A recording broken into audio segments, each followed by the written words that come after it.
Wake up, little spider. No, you're not dead. Not yet, anyway.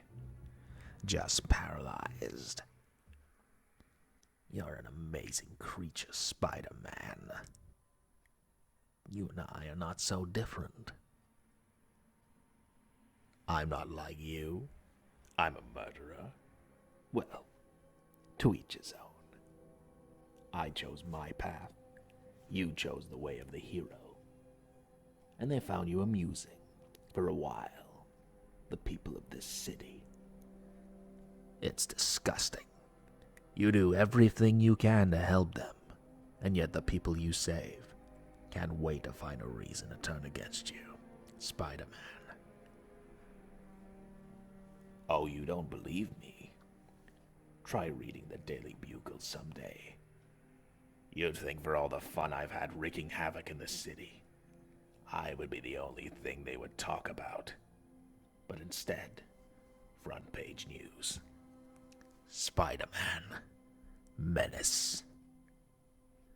Jameson, that slime. Always with his slanted tabloid journalism. Hear this, Spider-Man. You care to know why society is so willing to betray you, despite you choosing the path of righteousness, the path of the hero, the path of good. Do you care to know, truly, why that is? The one thing they love more than a hero is to see a hero fail, fall, die trying. In spite of everything you've done for them, eventually, they will hate you. Why bother? Because it's right? Here's the real truth. There are 8 million people in this city, and those teeming masses exist for the sole purpose of lifting the few exceptional people onto their shoulders. You, me, we're exceptional. We have power that places us higher than all other men and women.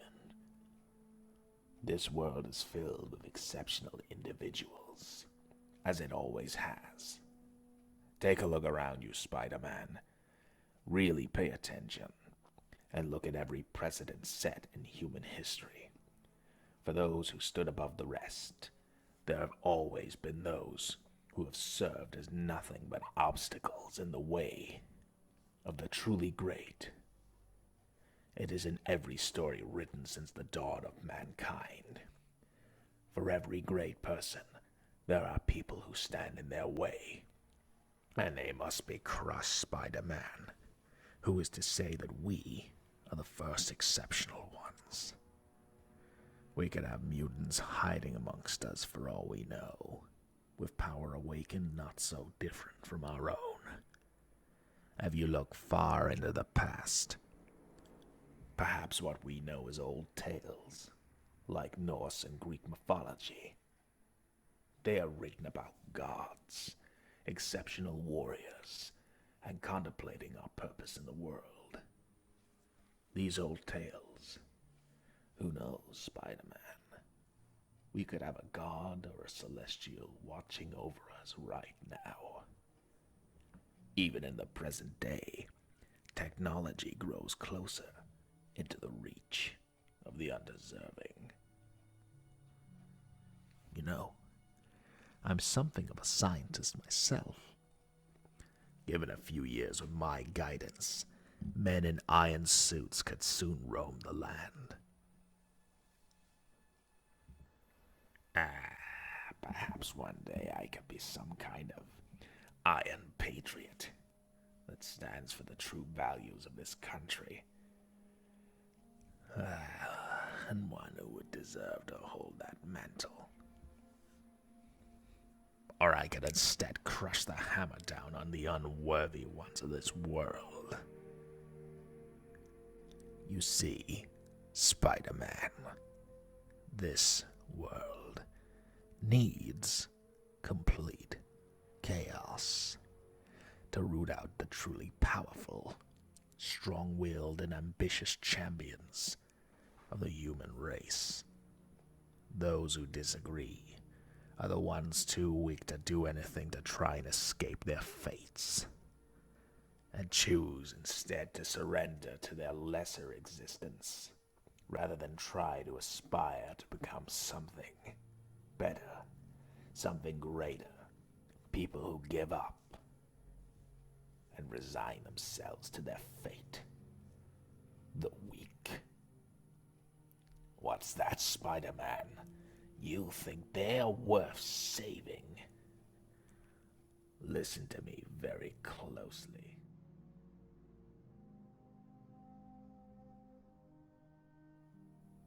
You know, in the past, I did try and go down the path of good myself. I put my heart and soul into my work. I almost lost every cent I had, went broke, fell into a deep depression. But I persevered. I knew I could achieve what I wanted to if I just worked hard enough, if I tried my hardest, if I worked as hard as I could to achieve my ambition. I knew it would come true. And it did. I built a wonderful company, deeply successful. And when I was at my final moment of triumph, do you know what happened? I was betrayed by the very people I didn't just give my trust to, I gave my entire life to. I lost everything. And do you know how much I sacrificed? My wife, my son. I admit, I neglected them. I did. But it was all for them. It was to give them a future, one where they were safe and secure. They would never have to worry about a thing. I wasn't rewarded for my sacrifice, for my commitment, for my love, for my family.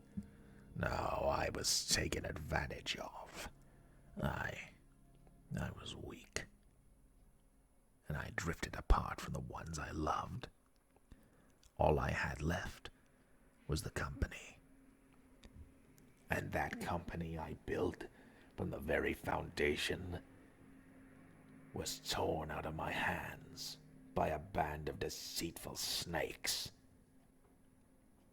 And you know what, Spider-Man?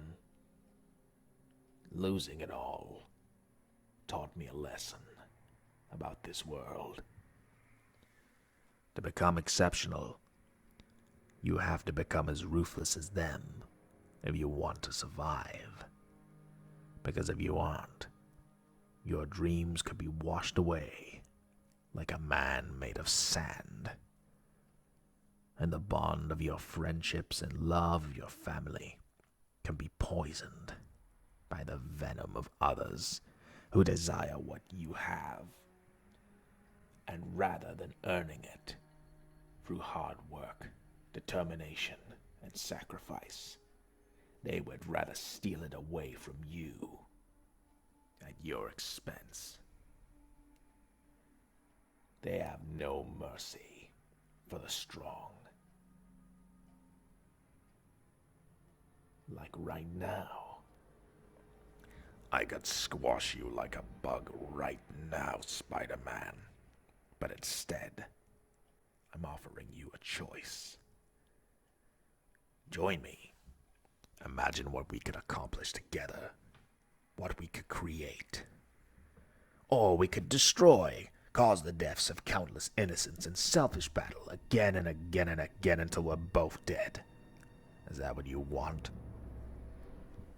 Either way, the chaos of our battle could bring out the best in each other.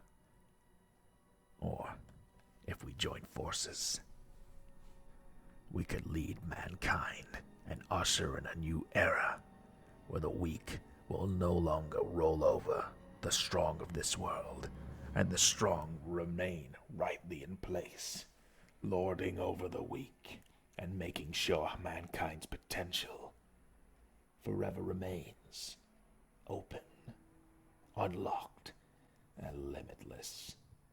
Either way, Spider-Man, chaos is unpredictable. Join me, fight me, whatever you choose. I hope you'll consider what I had to say, Spider-Man. Now, think about it, hero. From your good friend, the Green Goblin. Sayonara, Spidey.